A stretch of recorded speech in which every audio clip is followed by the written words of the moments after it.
12 వయసులో నువ్వు హీరోయిన్గా పనికిరావు అని గెంటేయబడిన అమ్మాయి తెలుగు సినిమాను శాసిస్తుందని ఎవరైనా ఊహించారా? నాటకాల్లో వేషాలు వేస్తూ మద్రాసులో అవకాశాల కోసం సావిత్రి ఎన్నో కష్టాలు పడ్డారు. కాని ఆమె కళ్లలో అద్భుతమైన నటన దాగి ఉంది. 1950లో చిన్న చిన్న పాత్రలు వచ్చాయి. సంసారం సినిమాలో అవకాశం వచ్చినా టేక్స్ ఎక్కువ తీసుకుంటుందని తీసేశారు. కాని పెళ్లి చేసి చూడు సినిమాతో ఆమె ప్రతిభ బయటపడింది. ఆమె నవ్వు, ఆమె చూపు ప్రేక్షకులను కట్టిపడేశాయి. 1953లో చరిత్ర సృష్టించిన సినిమా దేవదాసు వచ్చింది.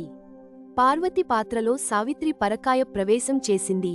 ఆమె కళ్లలో పలికించిన విషాదం చూసి రాష్ట్రం మొత్తం ఏడ్చింది. గ్లిజరిన్ లేకుండానే కన్నీళ్లు రప్పించగల ఏకైక నటి ఆమె. ఆ ఒక్క సినిమాతో ఆమె మహానటిగా మారిపోయింది. స్టార్ హీరోలు కూడా ఆమె డేట్స్ కోసం వేచి చూసే పరిస్థితి వచ్చింది. అదే సమయంలో ఆమె వ్యక్తిగత జీవితంలో కూడా మార్పులు వచ్చాయి. స్టార్డమ్ వెనుక ఎన్నో తెలియని కోణాలు ఉన్నాయి. ఆమె సంపాదన పెరిగింది, కానీ అంతకన్నా ఎక్కువగా ఆమె దానధర్మాలు పెరిగాయి.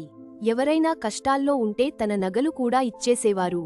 1955లో వచ్చిన మిస్సమ్మ లో ఆమె కామెడీ టైమింగ్ చూసి అందరూ అవాక్కయ్యారు.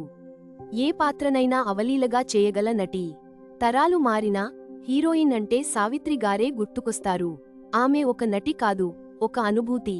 ఆమె నటనకు, ఆమె మంచితనానికి తెలుగు ట్రిల్స్ ఘన నివాళి అర్పిస్తోంది. సావిత్రి గారి నటన మీకు ఇష్టమా? అయితే లైక్ చేసి తెలుగు ట్రిల్స్కి సబ్స్క్రైబ్ చేయండి.